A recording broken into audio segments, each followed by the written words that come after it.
ጤና ይስጥልኝ የተወደዳችሁ ተመልካቾቻችን ለመላው የክርስትና እምነት ተከታዮች እንኳን ለኢየሱስ ክርስቶስ የልደት በዓል በሰላም አደረሳችሁ። ከአማራ ሚዲያ ኮርፖሬሽን ጎንደር ስቱዲዮ ለሰዓቱ ያዘጋጀነው ዜና ይዘናል። ከዜናዎቹ ጋር መቤቱ ነኛው አብራችሁን ሁኑ። የልደት በዓልን ምክንያት በማድረግ ለአቅመ ደካሞች የማዕድ ማጋራት ፕሮግራም በጎንደር ከተማ ተካሂዷል። በጎንደር ከተማ አስተዳደር በማራኪ ክፍለ ከተማ በማዕድ ማጋራት ፕሮግራሙ ከ800 በላይ የአቅመ ደካማ የህብረተሰብ ክፍሎች ማዕድ የተጋሩ ሲሆን ከ300 ሺህ በላይ ወጪ የተደረገበት መሆኑን በጎንደር ከተማ አስተዳደር የትምህርት መምሪያ የእቅድ ዝግጅትና ሀብት ማፈላለግ ባለሙያ ወይዘሮ በላይነሽ ገበያው ገልጸዋል። በማዕድ ማጋራት ፕሮግራሙ ላይ የተገኙት የጎንደር ከተማ አስተዳደር ትምህርት መምሪያ ኃላፊ አቶ ስንታየው ነጋሽ ለአቅመ ደካሞች እየተደረገ ያለው የማዕድ ማጋራት ፕሮግራም ተጠናክሮ ሊቀጥል ይገባል ብለዋል። የማዕድ ማጋራት ፕሮግራሙ የልደት በዓልን በማስመልከት በሀገር ውስጥና በውጭ በሚኖሩ ወዳጅ ዘመዶችና ጓደኞችን በማስተባበር የተገኘ ሀብት መሆኑን የማዕድ ማጋራት ፕሮግራሙ ያስተባበሩት ወይዘሮ በላይነሽ ገበያው ገልጸዋል። በሌላ በኩል በጎንደር ከተማ ባዘዞ ጠዳ ክፍለ ከተማ በቀበሮ ሜዳ ለሚገኙ ተፈናቃዮች ወይዘሮ ሊሊ በላይ የልደት በዓልን ምክንያት በማድረግ የማዕድ ማጋራት መርሃ ግብር አካሂደዋል። መረጃውን ያገኘነው ከጎንደር ከተማ አስተዳደር የመንግስት ኮሚኒኬሽን መምሪያ ነው። ሰላምና መረዳዳት በጎ አድራጎት ማህበር ለተቸገሩ አቅመ ደካማ ወገኖች የኢየሱስ ክርስቶስ ልደትን በዓል ምክንያት በማድረግ በማዕድ ማጋራት ፕሮግራም በማዕከላዊ ጎንደር ዞን ታች አርማጮ ወረዳ አካሂደዋል። የማህበሩ ሰብሳቢ አቶ ሙሊያ አስፋው እንደገለጹት ከዚህ በፊት ሲከበሩ ለነበሩ በዓላቶች በኑሮ ደረጃ ዝቅተኛ ለሆኑ የማህበረሰብ ክፍሎች ማዕድ ማጋራት ስራን እየሰሩ መቆየታቸውን አስታውሰዋል። በሀገር ውስጥና በውጭ በሚኖሩ የአርማጮ ተወላጆች በተገኘ ገንዘብ ለተቸገሩ አቅመ ደካማ ወገኖች የኢየሱስ ክርስቶስ ልደት በዓልን ምክንያት በማድረግ በታች አርማጮ ወረዳ በተለያዩ ቀበሌዎች የማዕድ ማጋራት ፕሮግራም ማካሄዳቸውን ሰብሳቢው ተናግረዋል። የማዕድ ማጋራት የተደረገላቸው አቅመ ደካማ ወገኖችም ለተደረገላቸው ድጋፍ ምስጋና ችረዋል። በማዕድ ማጋራቱ ፕሮግራምም የታች አርማጮ ወረዳ ሴቶች ህጻናት ማህበራዊ ጉዳይ ጽህፈት ቤት ኃላፊ ወይዘሮ አለምነሽ ተስፌን ጨምሮ ሌሎች የስራ ኃላፊዎች የተገኙ ሲሆን የእንኳን አደረሳችሁ መልእክት አስተላልፈው ማህበሩ በየዘርፉ የሚያደርጋቸውን በጎ ስራዎች አመስግነዋል። መረጃው የታች አርማጮ ወረዳ የመንግስት ኮሚኒኬሽን ጽህፈት ቤት ነው። የኢየሱስ ክርስቶስ የልደት በዓል በእምነቱ ከሚደረጉ ክዋኔዎች በተጨማሪ ህፃናትና ወጣቶች የሚያደርጓቸው ጨዋታዎች ባህልና ትውፊትን ጠብቀው ሊቀጥሉ እንደሚገባ የጎንደር ከተማ አባቶች ተናገሩ። ጨዋታዎች መከባበርና መረዳዳትን የሚያዳብሩ መሆናቸውን ጠቅሰው አባቶች ትዝታቸውን አጫውተውናል። ዳንኤል ወርቄ በዚህ ጉዳይ ላይ ተጨማሪ ዘገባ አለው። በክርስትና አማኞች ዘንድ በየዓመቱ በድምቀት ከሚከበሩ በዓላት አንዱ የኢየሱስ ክርስቶስ የልደት በዓል ነው። በእምነቱ ከሚደረጉ ክዋኔዎች በተጓዳኝ የገና ጨዋታ አይቆጡም ጌታ እያሉ ህጻናትና ወጣቶች በዓሉን በልዩ ድባብ ያከብሩታል። የጎንደር ከተማ ነዋሪ የሆኑ አባቶች ከገና ጨዋታ በተጨማሪ በጭፈራ በመከባበርና በመረዳዳት በዓሉን በልጅነታቸው ያሳልፉ እንደነበረ ነግረውናል። መምህር ሞላ ተፈራ እባላለሁ። በአሁኑ ጊዜ ጥሮተኛ ነኝ።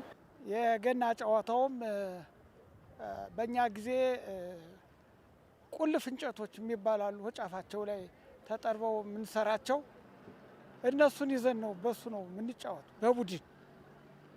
በቡድን ነው የምንጫወት። ያው አሁን ጎል እንደምንለው ጎል ገባ አልገባም ነው የነበር በገና። በዚያም ቢሆን የነበረው ደስታና ጭፈራ የሚረሳ አይደለም። ዘውድ ቸኮለ ዛን ጊዜ ጥለት ልሳለ በየአይነቱ ነጭ ከእንትን ጋቢ ያለ በቃ እንትን ተስማምተን በጉርብ ያ ወደ ይጫወታል እኔ ወደ ይጫወታለሁ። እዛ ተስማምተን ተደስተን ነበር። በገና ጨዋታ አይቆጣም ጀታ ብትጎዳም መቆጣት የለበት ተንዳንተ ተፈቃቅረህ መላው። ስሜ ቀለም ወርቅ አስመላሽ ይባላል። ጎንደር በጣም ጥሩ ጨዋታ ነበረ። ልጆችም በቡድን ሆነው ተከፋፍለው ይጫወቱ ነበር። አንዱ አሸናፊ ነው፣ አንዱ ተሸናፊ ነው። በቀደመው ጊዜ የበዓል አከባበሩ መተሳሰብና መፈቃቀር የነበረበት ያለው ለሌለው የሚተጋገዝበት መሆኑን የገለጹት ትዝታው በጣም ከባድ ነው የነበረው ደስታ። ጥምቀት ሲባል ገና ሲባል እንቅልፍ አንተኛ አይነጋልንም። በቃ ሌሊቱም ጭምር ነው ስንጨፍር ስንጫወት ምናደር የነበር እና የነበረው ፍቅር አሁን ሳስተውሰው በጣም ከፍተኛ የሆነ ዋጋ ነው የነበረው። ዛሬ ወጣቶች የሚያደርጉት ነገር ትልቅ ነው። አሁን በዚያው ቀጥሉ ነው የምንለው። የተቸገሩትን በመርዳትም ቢሆን ደካማዎችን በማገዝም ቢሆን እያደረጉ ያሉት ነገር ትልቅ ነው። ልጆቻችን በትልቅነታቸው ጥሩ ያለፈውን ያሳልፋሉ። የመጣውንም ይቀበላሉ። ነገር ግን የድሮና ያሁኑ ምንም ልታገናኘው አትችልም፣ ይለያያል። የአሁኑ ትውልድ ከቀደሙት አባቶቹ የተረከባቸውን ባህልና ትውፊቶች ተቀብለው የማስቀጠል ኃላፊነቱን ሊወጣ እንደሚገባ ነው ሀሳባቸውን የሰጡን። የእነሱን ጭፈራ ይቀጥላሉ። እኛ ያ እንዳይረሳ ራሳችን በማክበር ወጥተን ነጭ ለብሰን የሚያማምሩ ጭራዎችንና ልብሶቻችን ለብሰን እናከብራለን። ከዚህ እነሱ ትምህርት ያገኛሉ። የድሮውን ለማምጣት አስቸጋሪ ነው። ያሁኑ ባለው ጊዜ ባለው ሁናቴ መጫወትና መዝናናት ይገባል። መቼም ያለ ነገር ነው። ሰምተው ይሄን ነገር ሰምተው በደንብ ተቀብለው ይሄን ነገር ቢያስተላልፉት በጣም ደስ ይላል። እኛ እንመክራለን፣ ተወውናለን። ባህሉን አክብሩ፣ ትውልዱን በቃ ጠይቁ፣ ለትልቅ ሰው ቅሰሙ ትያላችሁ እየጠየቃችሁ ባህል አክብሩ። የጥንቱን ባህል አትርሱ፣ የእኛን ባህል ቀጥሉ፣ እርስ በርሳችሁ ተዋደዱ ነው። እኛ እንግዲህ በዚህኛው ዘመን ያለው የመተጋገዝና የመረዳዳት ባህል ወጣቶች በሰፊው እየሰሩበት ያለ በመሆኑ የተቸገሩ ወገኖች በዓልን በደስታ እንዲያከብሩ የጀመሯቸውን ስራዎች አጠናክረው ሊቀጥሉ ይገባል ብለዋል። በተያዘው የበጋ ወራት በበጋ መስኖ ስንዴ ልማት ከ30 ሺህ በላይ ኩንታል ምርት ለማግኘት አቅዶ እየሰራ መሆኑን የወገራ ወረዳ ግብርና ጽሕፈት ቤት ገለጸ። የበጋ መስኖ ስንዴ ልማት ምርትና ምርታማነትን ለማሳደግ እንዳገዛቸው የወገራ ወረዳ አርሶ አደሮች ተናግረዋል። ቃል ኪዳን ኃይሌ ተጨማሪውን ዘገባ ትነግረናለች። የበጋ መስኖ ስንዴ ልማት አርሶ አደሮችን ተጠቃሚ እያደረገ ነው። የበጋ መስኖ ስንዴ ልማት በክረምት ወራት ከሚገኘው ምርት በተጨማሪ ምርትና ምርታማነትን ለማሳደግ እድል ፈጥሯል። በዚህም አርሶ አደሮችን ተጠቃሚ እያደረገ ነው። በወገራ ወረዳ በአምባ ጊዮርጊስ ዙሪያ የገጠር ቀበሌ አርሶ አደሮች ተደራጅተው የበጋ ስንዴ ልማት ስራን እየከወኑ መሆናቸውን ነግረውናል። ክብሮም ምር እባላለሁ። ያው ጠቅላላ ያለው የቦታው ስፋቱ 6 ሄክታር ነው። ግን እየተጠቀምና ያለ ነው እዚህ 3 ሄክታር ነው። በ3 ሄክታር ውስጥ ደግሞ እንግዲህ በዘንድሮ ያቀርነውና የተገበርነው ቢያንስ ወደ 15 ኩንታልና እዛ በላይ እናገኛለን ብለን በተግባር ጀምረናል። ያው በመስኖ ማልማት በጣም አሪፍ ነገር ነው። ከኛ አልፎ ሌሎች አካባቢዎች ላይ ምናምን ነገር ቢሞክሩት የተሻለ ነው የምንለው። የበጋ መስኖ አዋጭ ነው። ሙሌ እይታ ነው። አሁን የክረምት ምርት ከቅየ መታውና እንትን እያለ ምርቱ የዛሬ ያለው ይሄ ግን በጣም ጠፈፍ ያለ ወርቅ የሆነ ወቀቅ የማይመታው ፍሬ ምርት ነው የሚገኘው። ምርትነቱ በጣም አዋጭ ነው። በደህና ጥሩ ምርት ይገኛል ብለን ነው የምናስብ። ሙከራው ጥሩ ነው። ለወደፊቱም ገፋ አድርገን አምርተን እንጠቀማለን ብለን ነው የምናስብ። በአምባ ጊዮርጊስ ዙሪያ ቀበሌ በመጀመሪያ ዙር የበጋ መስኖ ስንዴ ልማት ከ7 ሄክታር በላይ መሬት በበጋ መስኖ ስንዴ ልማት መሸፈን መቻሉን የቀበሌው ግብርና ጽሕፈት ቤት ኃላፊ በለጠ ጥላሁን አስታውቀዋል። የሙያ ክትትል ይደረግላቸዋል፣ የሙያ ድጋፍ ይደረግላቸዋል። ውሃው እንዳይሄድ ያው በኬሻም በተለያየ መንገድ ተገድቦ እንዲደረግ የሙያ ድጋፍ አይለይም። ሁልጊዜ ነው ክትትል የምናደርግላቸው።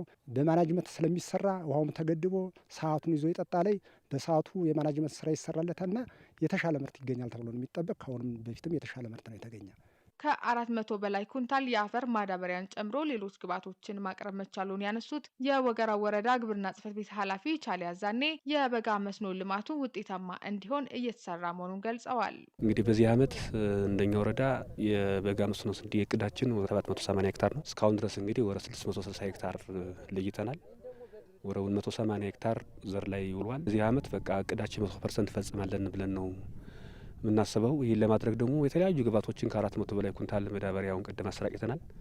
ከ33 በላይ ጄኔሬተሮችን ለእያንዳንዱ ለዚህ ለበጋ ስንዴ በአዲስ ለሚለሙ የውሃ ሞተሮችን አሰራጭተናል። ከ2000 በላይ የኬሻ ለግድብ የሚውሉ እንደምታያቸው ከዚህ ውሃ አካባቢ የምንገድብባቸው እሱን አሰራጭተናል።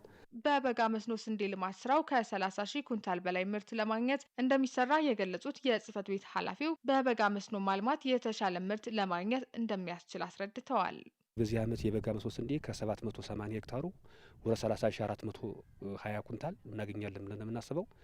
በአጠቃላይ የመደበኛ መስኖን ወሰን ስናይ ወደ 76000 ኩንታል በዚህ ዓመት ምርት እናገኛለን ነው።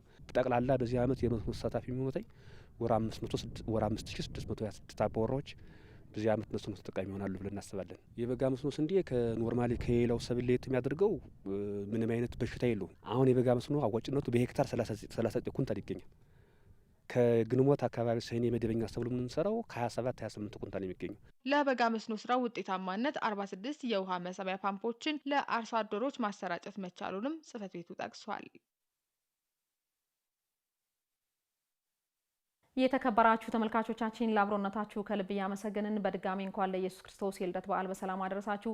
ከአማራ ሚዲያ ኮርፖሬሽን ጎንደር ስቱዲዮ ለሰዓቱ ያዘጋጀንላችሁ ዜና እስካሁኖችን ይመስሉ ነበር። ከዜናዎቹ ጋር እመቤቱ ነኝ አብሬያችሁ ቆየው። ወደ ዋናው ስቱዲዮ እንመልሳችሁ። ጤና ይስጥልኝ።